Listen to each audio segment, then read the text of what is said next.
ওয়াজিব হয়ে গেছে। কি ওয়াজিব হয়েছে?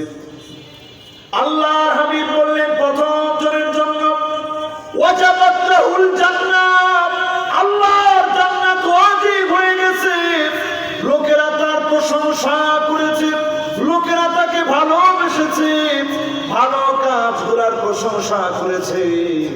ওয়াজাবাত লাহুল জান্নাত, এই কারণে তার জন্য যিনি জান্নাত ওয়াজিব বানায় দিয়েছেন তিনি কি?